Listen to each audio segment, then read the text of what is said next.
It's time for this week's episode of Brandon's Sports Talk, featuring in-depth interviews from those who are trending in the world of athletics. And now, here's the host of Brandon's Sports Talk, Brandon Pate.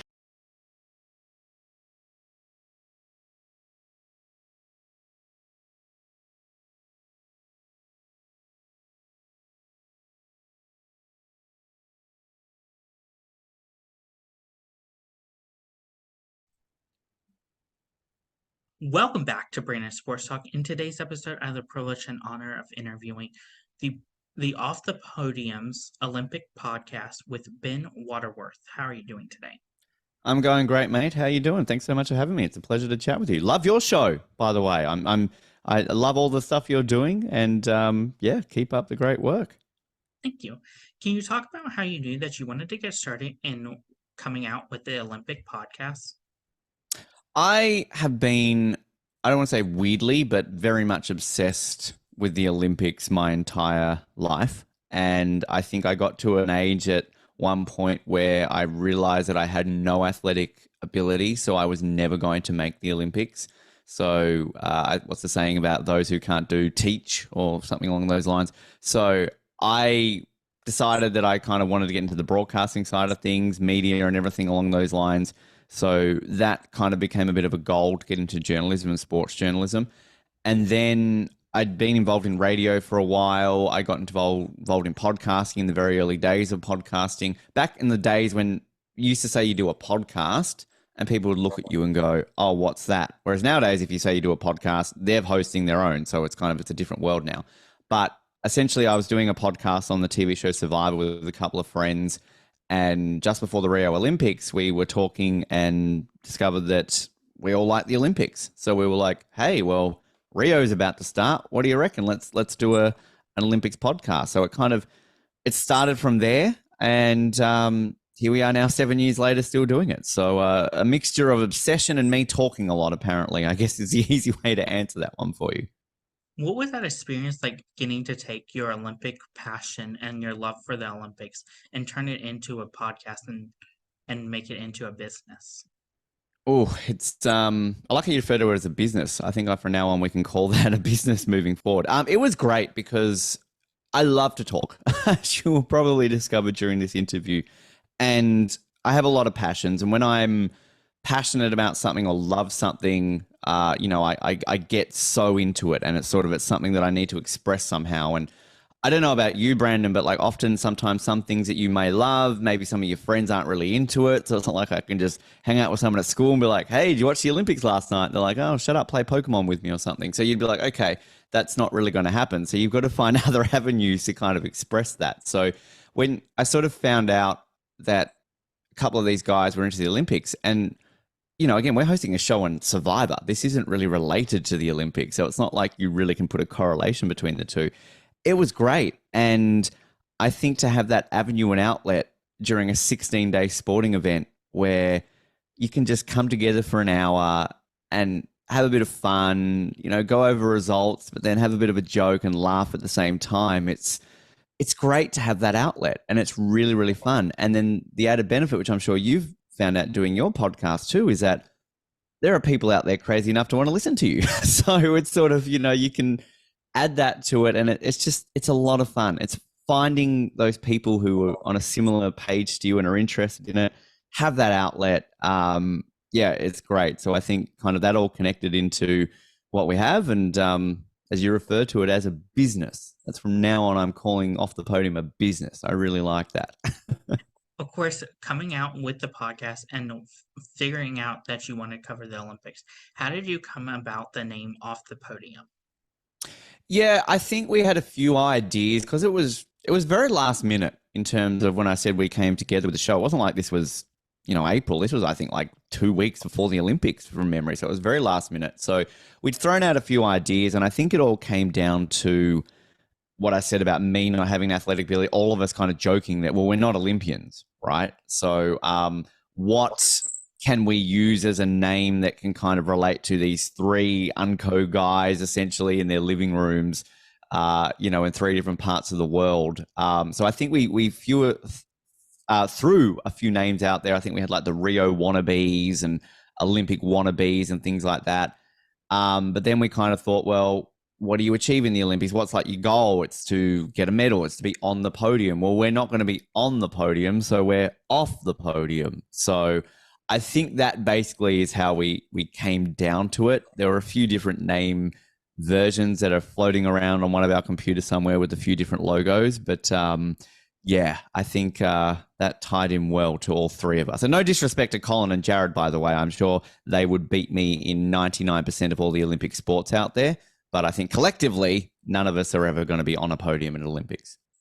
Of course, what was that experience like for you, as you said, getting started before Rio to then being able to cover Rio in 2016?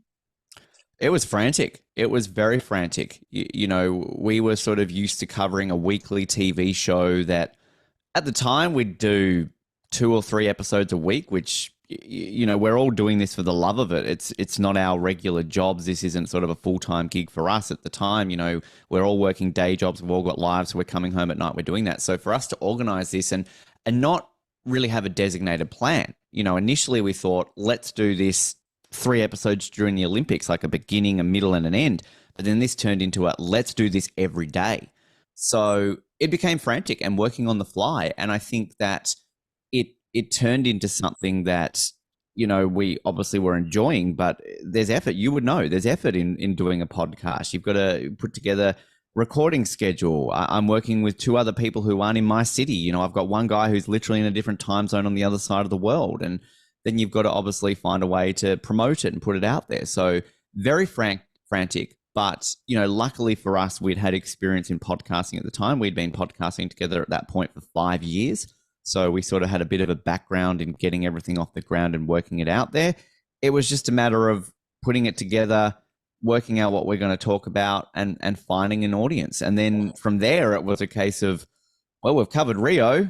Do we wait around for Pyeongchang? Do we wait around for Tokyo? What do we do now? And then kind of just working out what we'd built and turning it into, I guess, what we're at today. Of course, before Rio, what was that experience like getting started and coming out right before the Rio Olympics to then cover Rio and Pyeongchang? Yeah, I think it was a very interesting time to get involved in podcasting for an Olympics because kind of, as I alluded to, podcasting was still kind of growing in like sort of the mid 2010s. You know, when I sort of got into podcasting at like 2010, 2011, I'd been doing radio at that point for a long time, but podcasting was still very fresh and new. So it was still finding its feet. So it was sort of a period where, you know, there were other podcasts doing Olympics. They existed, but it was still fresh. Like during Olympics today, there's 50 podcasts doing an Olympic game. So, you know, you take your pick, whereas we were still a bunch of a very select few. So for us, you know, to cover a summer games and kind of work out what we're going to do. And as you would know, trying to find a niche that helps you set yourself where you can draw in listeners rather than just being what everybody else is doing. It was doing that. And then, yeah, tagging into Pyeongchang, that was always an interesting aspect because it was, again, we didn't really know what we were going to do post an Olympics. Were we only going to be a podcast that existed every, you know, 2 years for an Olympic cycle, or would we be doing other episodes? So I think once we found that, we worked out like, hey, let's do interviews, kind of transition that into a winter coverage, which I'll be honest with you, Brandon, as an Australian, you know, we don't often get exposed to Olympics in the winter form much. So I personally love the winters more than the summers because these are unique sports to me.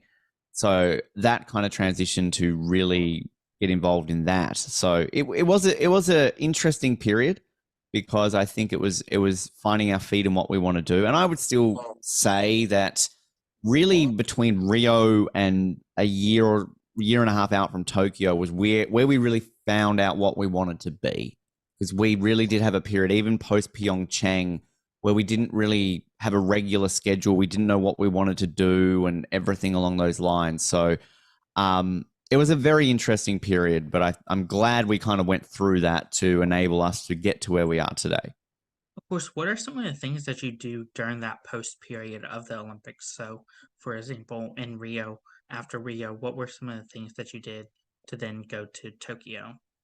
I just want to say I cry a lot because I get very sad when an Olympics is over. As a kid, I used to say that I was suffering from SAWS, severe Olympic withdrawal syndrome. It's always kind of those days after an Olympics ends that you feel very flat, and you see all the footage you might have like taped off TV, or you can go online to watch again. I think from that point, yeah, we just kind of took a bit of a break, and sort of once we, I guess, worked out how we wanted to do it, we just kind of had some plans. And Colin, our Canadian host, he's based in Winnipeg. He sort of had an opportunity to interview Evan Dunphy, who's a race walker. He had finished 4th in Rio. He went on to win a bronze in Tokyo, and sort of had that opportunity and had a great interview with him. And it was sort of like, well, we could do interviews here. And sort of through our Survivor show, our bread and butter was interviews. That's kind of the MO of our show at the time. So, we love chatting to people no matter what. So once we kind of got off the ground running and discovered interviews would be a thing, we kind of worked out that. We then came up with a plan sort of between Tokyo of doing some sort of other fun stuff where we would say a year before an Olympics, we would do a sort of hey, it's a year to go to Pyeongchang. Let's talk about what we can expect, how the Aussie and Canadian athletes are tracking. We love mascots. We love Olympic mascots. Behind me, I've got 2 Olympic mascots there. So, we talk up the mascots from the Olympics and things like that. And then eventually that kind of led into, we do ranking episodes. Let's rank the Olympic mascots. Let's rank the logos. Let's kind of do things like that. And then we even sort of had our go at covering some other sort of major sporting events. So I was mentioning to you off air, I was working at the Commonwealth Games in 2018, and I thought, let's do some podcasting on this. So we did a bit of coverage of that because Canada and Australia are involved in the Commonwealth Games. People watching or listening to this have no idea what the Commonwealth Games are. Look them up. They're fantastic. So yeah, it's kind of, as I've said a few times, finding our feet essentially and kind of working out what we were doing. And I think we covered the bases pretty well in that period between Rio and Tokyo. Of course, besides your interviews, what are some of the different segments that you have on Off the Podium? Yeah, so we do rankings episodes. It's kind of a bread and butter, which, sort of, because every week we generally will have weekly episodes, and most of them are interview episodes. But then it's sort of always a fun time to be able to get the 3 of us together to do, let's rank something random to do with the Olympics.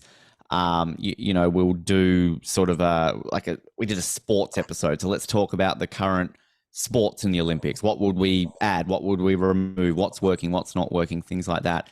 And then we've recently started doing a series on retrospectives on opening ceremonies. So we will get an Olympic opening ceremony from the past, generally ones that we can find footage of that exists. So we're not going to go back to the 1924 Paris Olympics because sadly, believe it or not, they didn't film those, the Olympics, the opening ceremony there. And then sort of we'll do like an hour retrospective where we've got a criteria and we've got to rate things. So, and we generally draw a random one out of a hat at the end. So that's a bit of fun.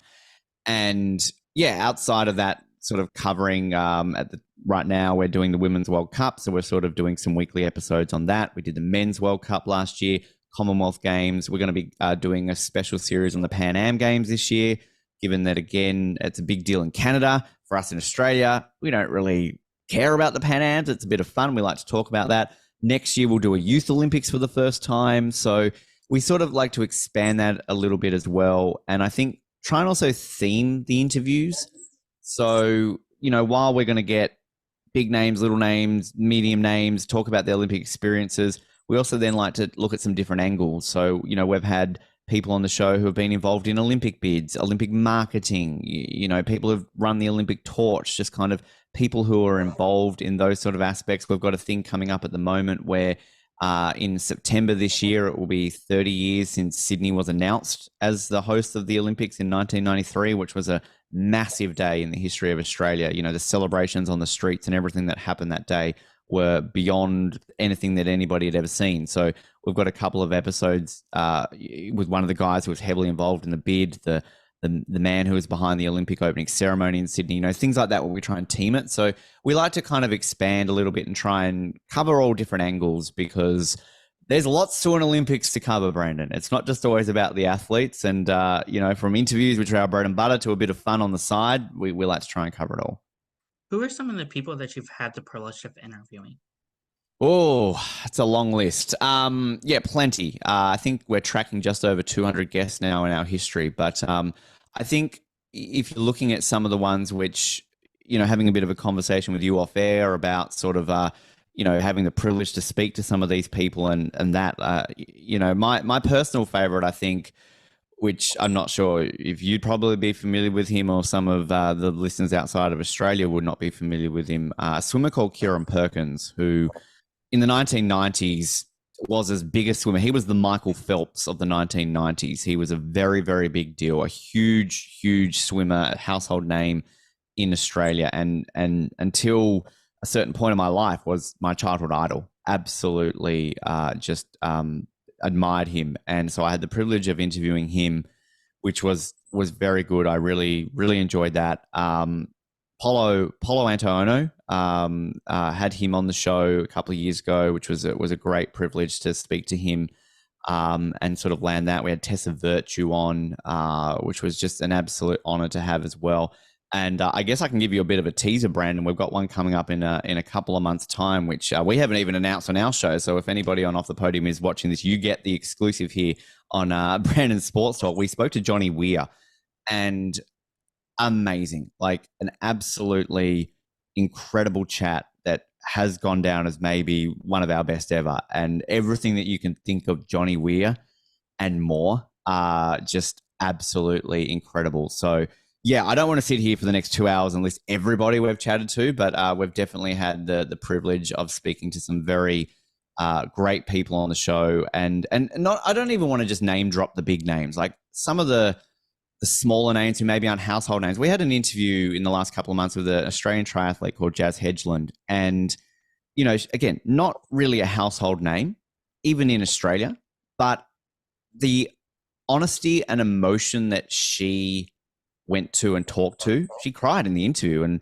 often people, if they're talking to me crying, it's not usually, they're like, stop talking to me, Ben. That's usually why they're crying. But like, it was just so open and honest about her experiences around going to Tokyo and everything along those lines. And I'm sure you find that too, when you speak to these people, when you hear them tell these stories and hear what they've got to go to, that's when all of a sudden you'll hit stop on the record and go, that's why I do this. Like, that's pretty awesome. So yeah, there's a few for you.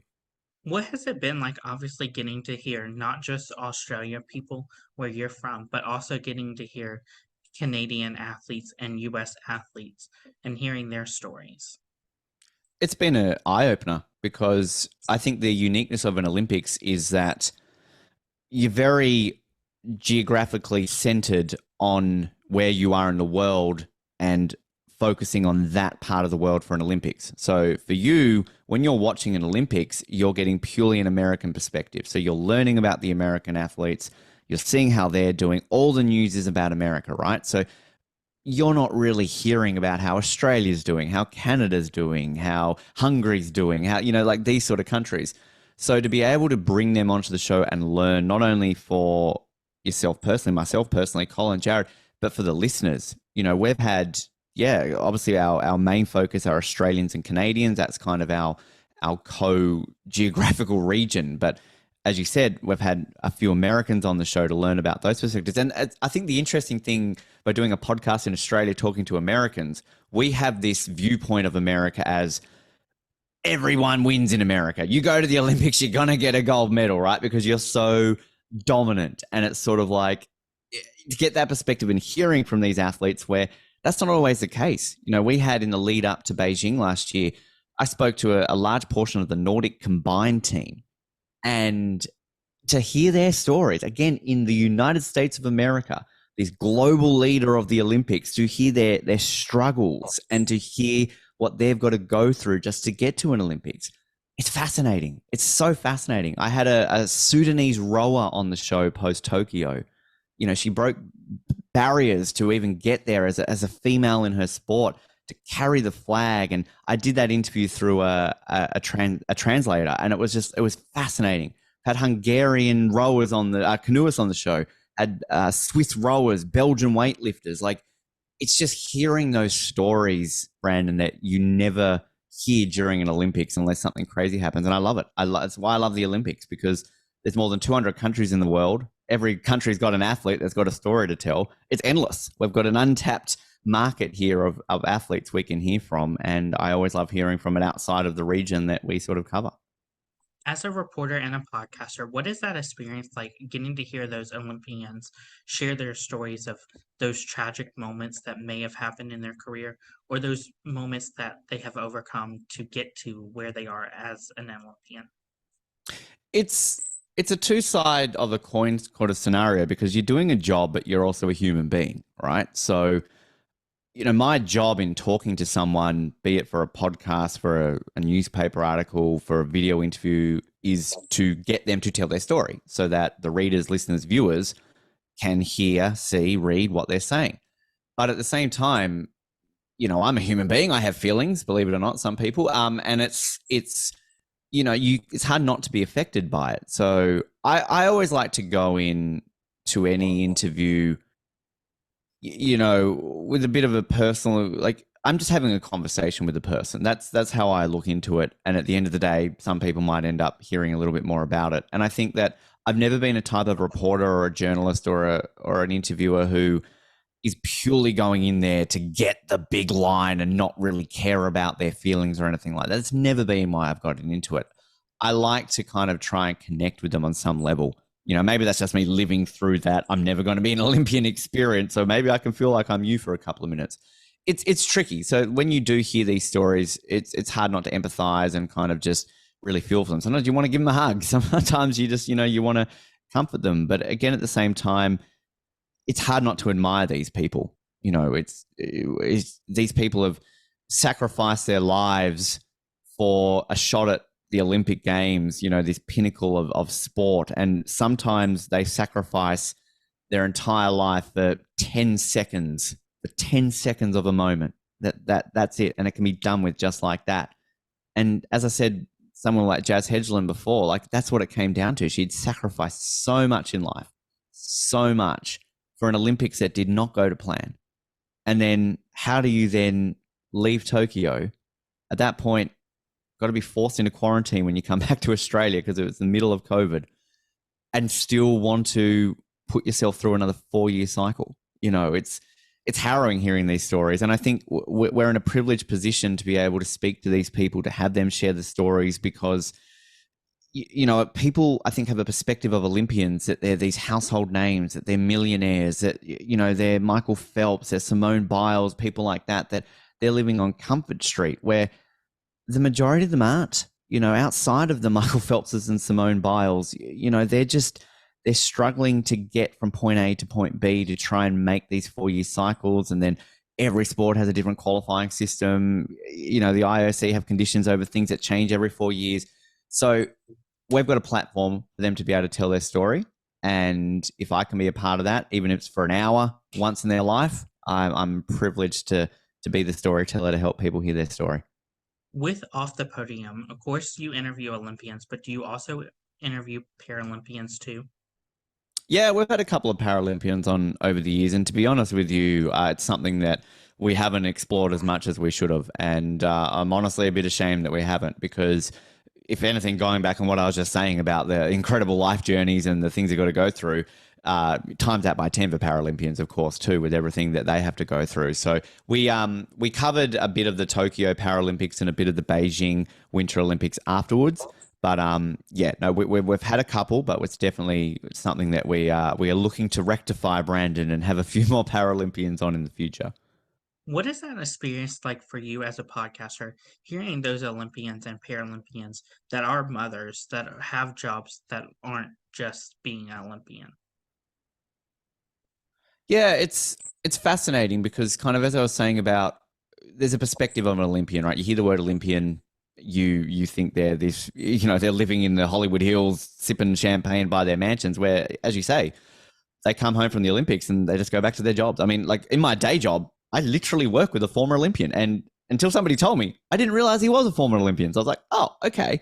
So it's kind of like they're just regular people. So I think it's great to kind of hear those experiences, and, as I said, to kind of work out what they do, because it also will depend on the sport, right? And depend on the country. So, say, for example, let's use the sport of field hockey, a sport which in the United States, of course, you guys really don't see. You hear the word hockey, you're thinking of ice, right? So, there are American field hockey players who are going every day, working normally, and then going off and training for countless hours to try and make that team to try and go to an Olympics. Where say like in Australia, where, there are some winter sports where people still kind of look at you and go, there's winter sports in Australia.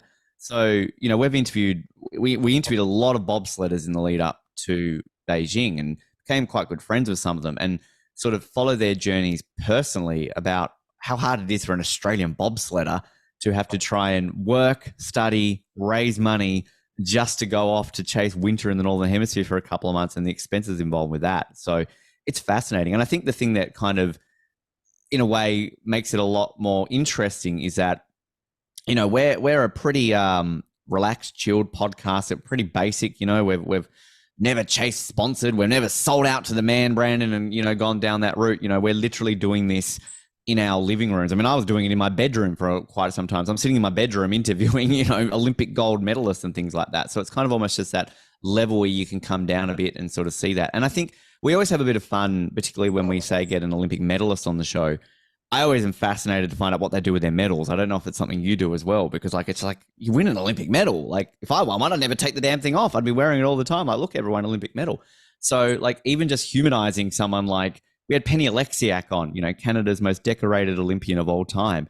And you ask her the question, you've won like 500 medals. What do you do with them? She's like, they're just in a shoebox somewhere. I don't know. They're probably in my closet. Like, I mean, like it's kind of humanizing even these like real like household names who are just sort of, again, basic human beings who having a job, regular life. So it's fascinating. It really is. It kind of just adds to the experience of chatting to these people. Of course, talking about obviously hearing those stories of those Olympians receiving medals, what is that like? Obviously hearing those stories of those Olympians putting on that Olympic ring for the first time. Yeah, that's always maybe my favorite question that I ever ask an Olympian is, I generally will always ask, at what point did you realize you're an Olympian? Because every Olympian has a different answer. For some, it's the day they qualify for the Olympics. For some, it's the day they're on the starting line or the first whistle goes of a game. Some, it's they get their uniform. It's right in front of them. They see the Olympic rings. And I think if I'm being completely selfish there, Brandon, I think it comes down to living through their experiences. How would I react if I became an Olympian? You know what I mean? So every Olympian's got a different story, and it's always fascinating hearing. Some will say to you, I still don't feel like an Olympian. I've been to 4 Olympics and it hasn't hit me yet. Some, they went to 1 and it hit them the moment they heard they qualified. Like it's fascinating. And it also comes down to the sport too, because there are some sports in the Olympics that the Olympics isn't the pinnacle of their sport. You think of a tennis player, it's often questioned, why is tennis in the Olympics? But for most people, if you're a tennis player, Wimbledon's the goal. The French Open, the US Open, the Australian Open. If you're talking to a football, soccer player, wherever you are in the world listening to this, it's the World Cup. That's their pinnacle. It's not the Olympics. So it's interesting to kind of hear the perspectives of athletes from those sports about how they react to becoming an Olympian. So yeah, it's fascinating. And then sort of on that, hearing their experiences, we like to always get like an idea of village life, like what's it like? We've had so many people like they're just in a village and, oh, there's Rafael Nadal, there's Michael Phelps, like, bumping shoulders with those people. Pin trading, like little things that you find out happen in the villages and stuff like that. It's all that experience outside of competing, which again, I think, Brandon, I'm just living through their experiences because I haven't experienced it myself yet personally.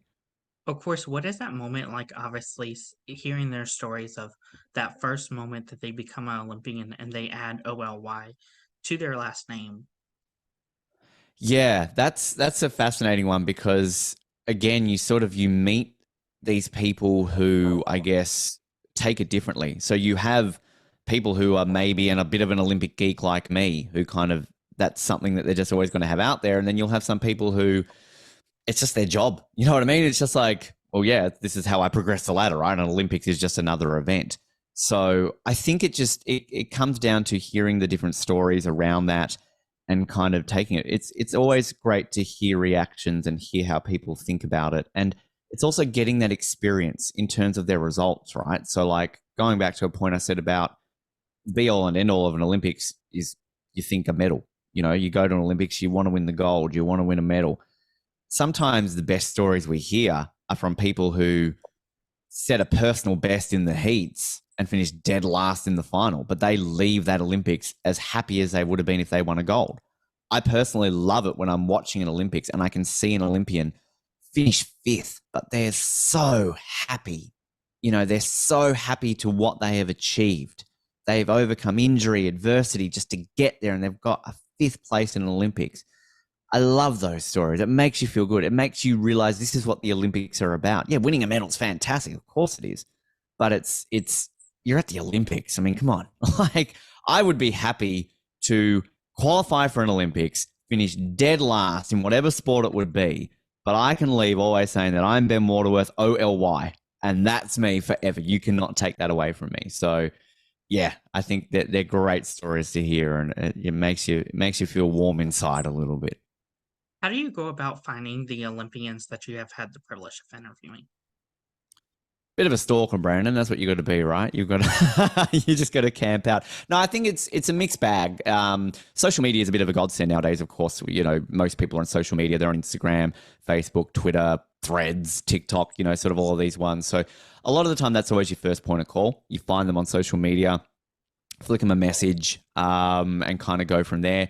And it depends on the athlete. You know, often athletes will have a manager, so it's a matter of finding their management companies and kind of requesting an interview. You can go through sporting federations, Olympic committees. It's a wide brush, really.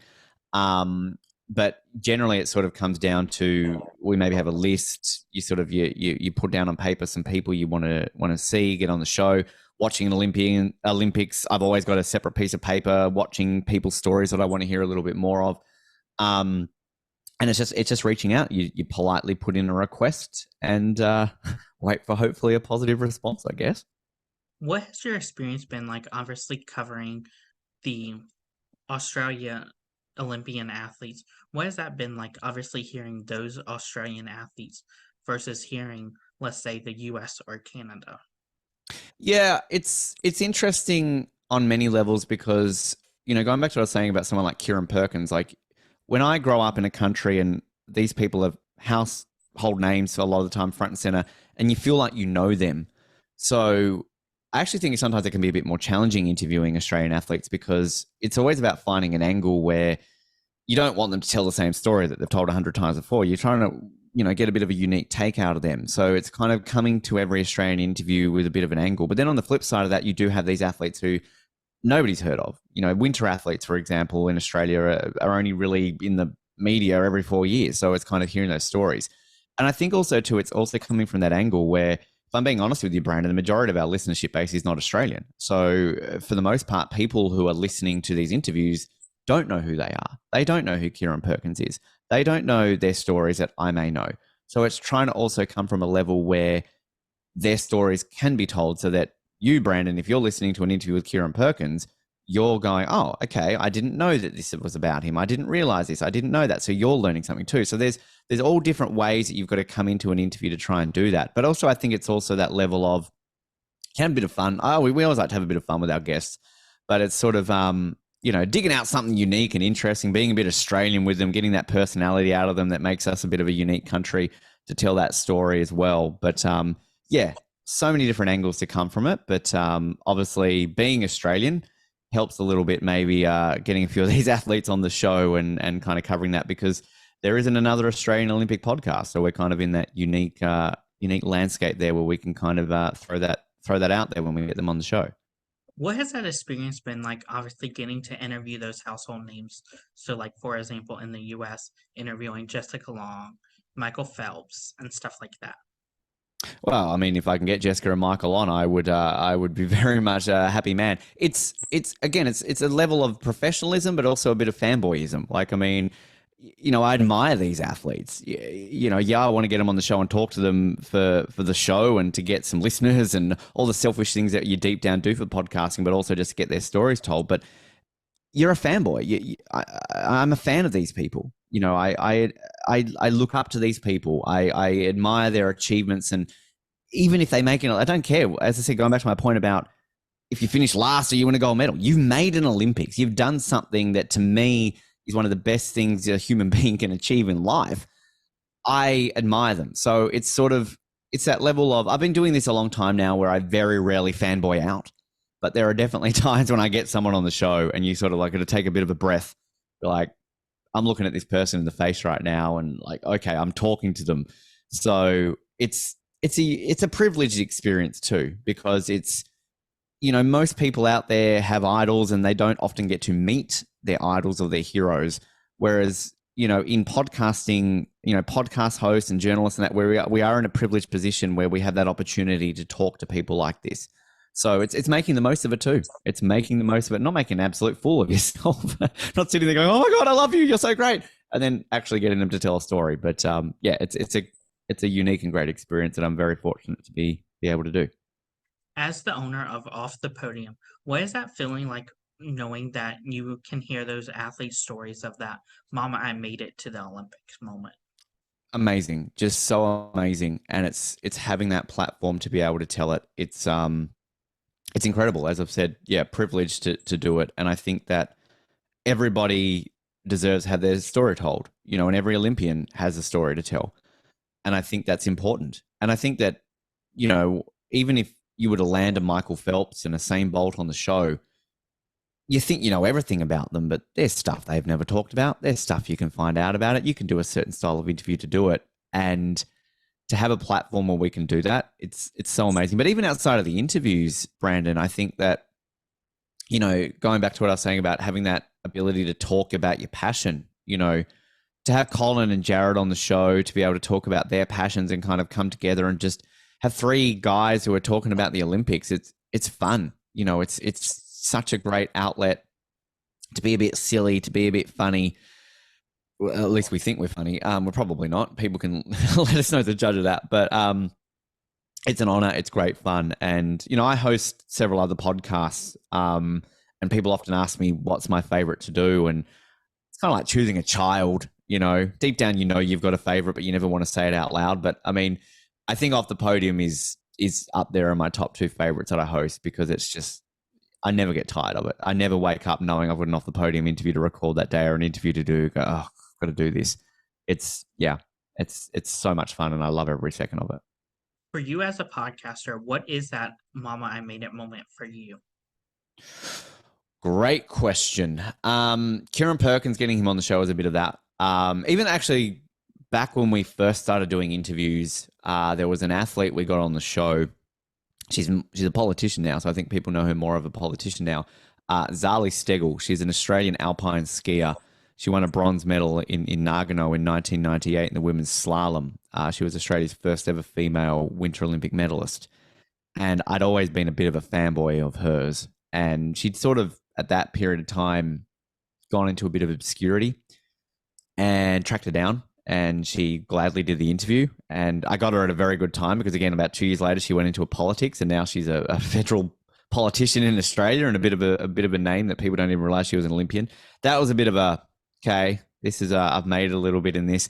And I think too, we've had the privilege of, we won an award a year ago. We won Best Olympics Podcast at the Sports Podcast Awards, which was a bit of a nice surprise. The New York Times listed us in top 6 Olympic podcasts to listen to ahead of the Tokyo Olympics. I mean, when you wake up and you realize you're being tagged by the New York Times, you might think, have we made it a little bit there? Maybe. But I don't even, there are a couple of mentions, but I don't even know, Brandon, if there really is an overall, like, we've made it, until maybe NBC come knocking on our door and want us to be, Snoop Dogg and Kevin Hart and doing a nightly type of thing, or for our Australian people listening, a Roy and HG style show. Maybe we'll think we've made it then. But even then, even if that happened, which it never will, let's be honest, I still think you stick to what you do, you stick to what you love, as long as you're passionate about it. I mean, the moment we hit record on that first episode, it was like, we made it, because it was like, I get to talk about the Olympics for an hour.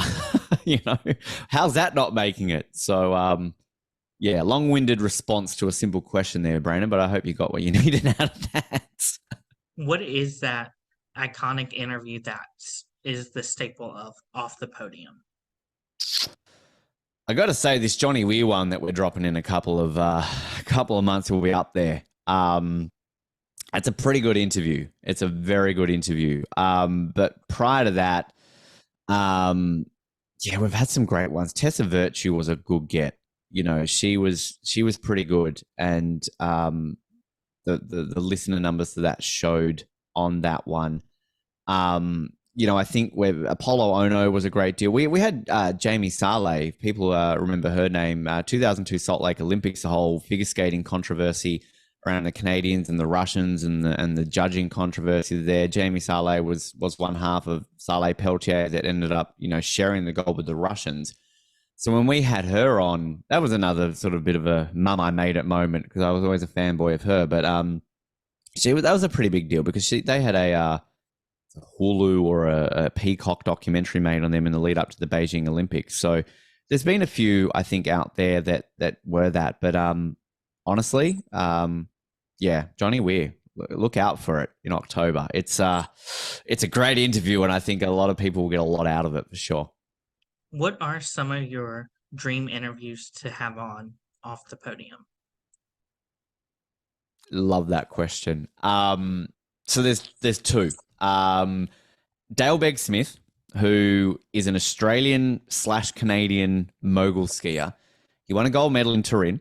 And the story behind Dale is that he's Canadian and very successful skier growing up, but he's also a bit of a business entrepreneur. And in the 2000s, he made millions upon millions of dollars by being one of those people who sends spam emails out to people. So he's one of those annoying people that every time you get spam in your inbox, he's making money off that. He made bank. So he was loaded. And essentially, the Canadian Olympic Committee said to him, yeah, you can't do that. If you want to be an Olympian, it's against our Olympic charter for you to run a business like that. You've got to give that up, or you're not going to the Olympics. So Dale Begg-Smith was like, I'm not giving it up. If you don't let me ski for you guys, I'll go find another country to ski for. And the Canadian Olympic Committee were like, we're not budging. So he's like, all right, came to Australia, became an Australian, won a gold medal for us in Turin, won a silver for us in Vancouver. And he's renowned for being very monotone and not giving answers, very aloof. And essentially he goes and skis in the Olympics. He's apparently got a private island somewhere in the Caribbean, goes and lives there for 3.5 years. And about 6 months before an Olympics goes, yeah, maybe I'll go to Olympics again. He's just a character.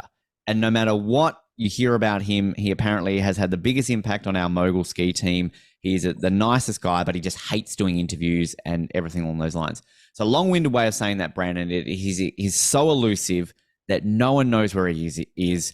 So if we ever landed him, it would be probably the most uninteresting interview in the world, because he would give you one-word answers. I don't care. I would gladly sit here for an hour getting one-word answers from Dale Begg-Smith. The other one is Esther Ledechka. She's a Czech skier/snowboarder who back in Pyeongchang won a gold in both alpine skiing and snowboarding, an absolute queen. She won another gold in Beijing last year, and she is just amazing. She is just one of the favorite athletes I've ever seen at an Olympics. And yeah, that one will be a little bit more realistic. We are trying very hard to make that happen, but they are the two to me that stand out above the rest. Of course, what are some of the things that you learn now that you didn't know before getting started with Off the Podium and interviewing Olympians? It's a great question. I think you develop your skills on what questions to ask and what work and what don't work with answers. I've learned that my entire broadcasting journalism career. It's sort of something that you do learn. And I think that if I go back and listen to any of those earlier episodes and hear what we were to what we are today, I think we've learned and grown a lot. I've learned that there's a market here that you can really expand on when it comes to Olympic podcasting. That a question I often get asked is when I say I do an Olympic podcast, how do you do an Olympic podcast? Or every 4 years, what are you talking about for the other 3? So it's learning to fill that void, to when people ask you that question, to be able to easily say what you do, and learning that and learning that every athlete has a story. It doesn't matter if you're Michael Phelps or John Smith, the modern pentathlete who, is from a country that no one's ever heard of, is going to finish last. They've all got a story, and it's weighing them on equal footing. If right now I'm doing an interview with Michael Phelps and that modern pentathlete, he's not spend the majority just talking to Michael Phelps because he's Michael Phelps.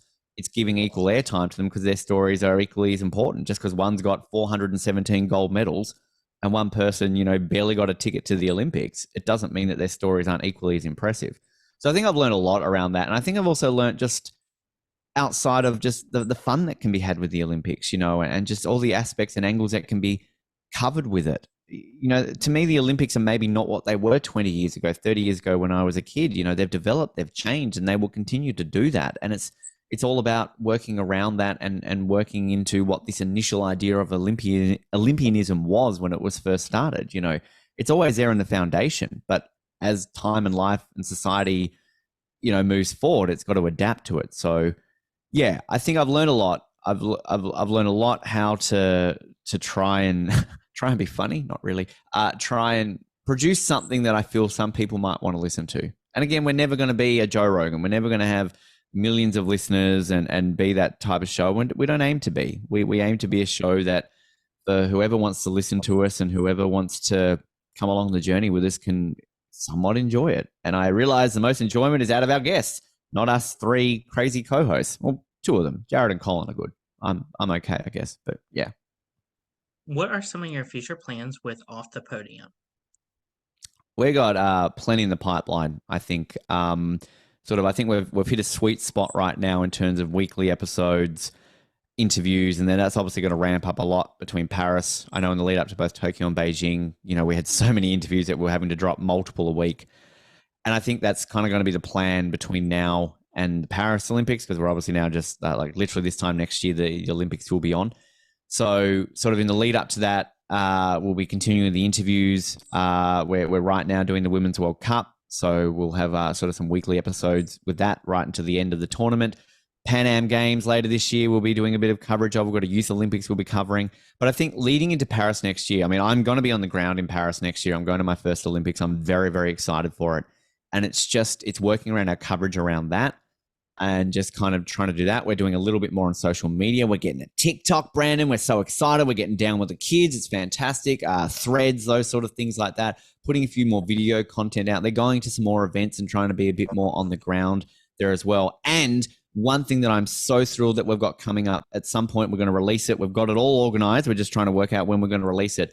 We've got our own mascot, Brandon. We're so obsessed with Olympic mascots. And we've had a mascot designed that we're going to release and that we're going to have an Off the Podium mascot, which I'm so excited for. So plenty to come. We've got plenty to come in the next months, years, and decades. Let's be honest. We're around forever. Of course, what is that feeling going to feel like, obviously, as you said, going to Paris in 2024 and hopefully maybe going to LA in 2028? Whew, yeah, it's excited's not a word that can be used loosely because I'm, again, obsessed with the Olympics my entire life. And I think that it's, I was saying to you a bit off air that unfortunately I didn't get to go to Sydney in 2000. I live in Sydney now, and it's still kind of, I'm in awe when I go to Homebush and these venues and can see what it was, but didn't get to go as a fan. So it's a lifelong dream for me to go to an Olympics. And I set myself that goal a year or so ago to go in some form or another. Initially going as a fan, but I actually will be working at the Olympics in some form. So that's even more of a privilege and very excited for what I will be doing there. And I just wish it wasn't so long away. It's a year away, as I said. It feels like it's tomorrow, but it's actually quite some time. And then looking ahead to LA and then even to Brisbane, I think we've got 3 very unique Olympics, Summer Olympics coming up. I've been to LA multiple times, love the city, and, to have it in the United States, which, I'm not just doing this to suck up to you, Brandon, right now, but I've lived in the US. I love the US. So I'm very excited to experience an Olympics in the United States. I'm very excited to experience an Olympics in Paris as well, I should mention. I've never been to Europe before, so it's going to be a big experience for me. And then to fast forward to 2032, to have an Olympics in my own backyard. I've lived in Brisbane. I know the city. It's a great city. It's going to be a fantastic Olympic Games. I saw what the Gold Coast did for the Commonwealth Games just south of Brisbane, where a lot of venues will be used for the Olympics. It will embrace it so well. So I'm very excited for the next 3 Summer Olympics. I'm very excited for the Winter Olympics too. If I can make it to Milan, I would love to. I don't think I will. But then 2030 looking like that it could be Salt Lake or Vancouver potentially, if not 2034 for one of those two cities, which I love. It's my long-winded way of answering you, Brandon, that I get very excited with the prospect of even going to one. If I can go to multiple, I will be very, very excited. But I'm giddy. I'm very giddy knowing that this time in a year's time, I will be in Paris at an Olympic Games.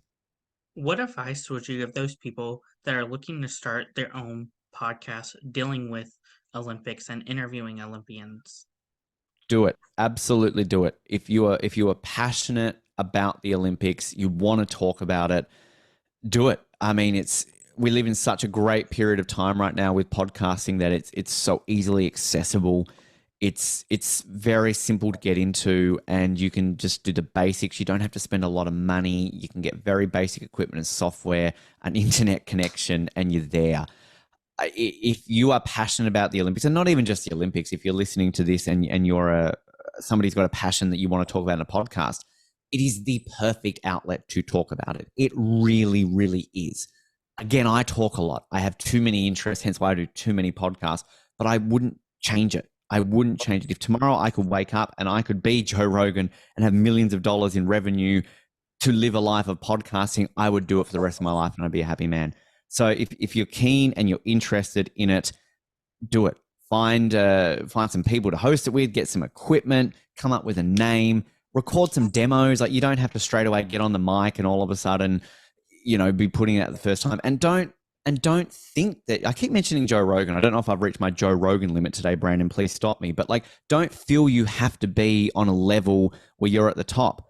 Like, some of the best podcasts out there, be it Olympics or other podcasts, are 3 people, 4 people, 2 people just chatting. And it's just 2 people having a conversation. Sure, they might not have a broadcast voice, or they might not sort of follow the conventions of recording and episodes and things like that. But sometimes if you're on a train on the way home and you're listening to a podcast, you just want to hearing a bunch of people having a conversation around the dinner table, right? So do it. And if that expands into interviewing Olympians and everything along those lines, I've got a mantra, Brandon, of the worst somebody can do is say no or ignore you. If I send a message out to Michael Phelps, what's going to happen? What's going to affect my life? Michael Phelps isn't going to read that message and go, Ben Waterworth, hate this guy, I'm going to go murder him. If he did, that might make the news. But I'm not saying Michael Phelps is a murderer, but just using that as a weird example. The worst they can do is say no or ignore you. And the best they can do is say yes. And I'm sure you're exactly the same as me, Brandon, that sometimes you send a message out thinking you're never going to hear from them, and there's not a snowball's chance in hell that they will ever come on the show. And then you get an email response that says yes, and that makes your day. And there you are, having that privilege that I've talked about doing it. So do it. If you're a fan, you want to do podcasting, do it. It will change your life and you will be addicted. What advice would you give those people that are looking to interview those Olympians? Come up with research, always research. You can tell if you're listening or watching an interview when somebody hasn't done their research. When they've jumped online 10 minutes beforehand, I'm interviewing this Olympian, this is what their Wikipedia page says.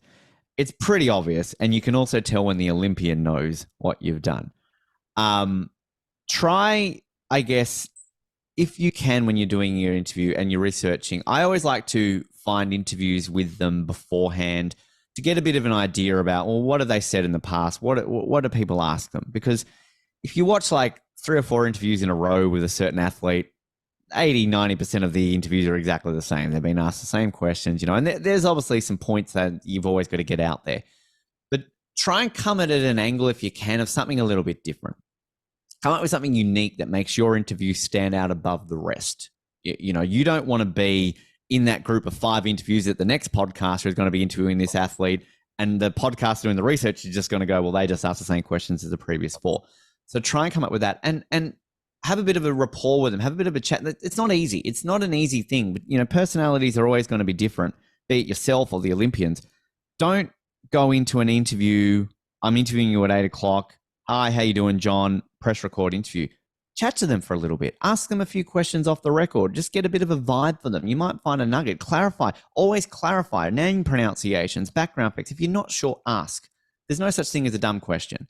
And you're going into that to just try and get a conversation out of it. And as best as you can, and it's easy to say this out loud, and I understand that it can be difficult to take on board, is relax. You are like literally having a conversation with a person. You and I right now, Brandon, we're on Zoom, we're having a chat with each other.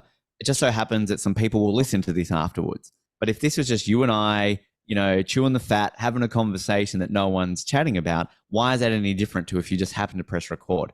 When I used to do radio, and you would see the guests come into the studio, they would always have that, they'd sit down and they're like, "How you going, Ben? How you going?" And you'd say, "I've got 30 seconds to on air." And they would stat you. The nerves would creep in.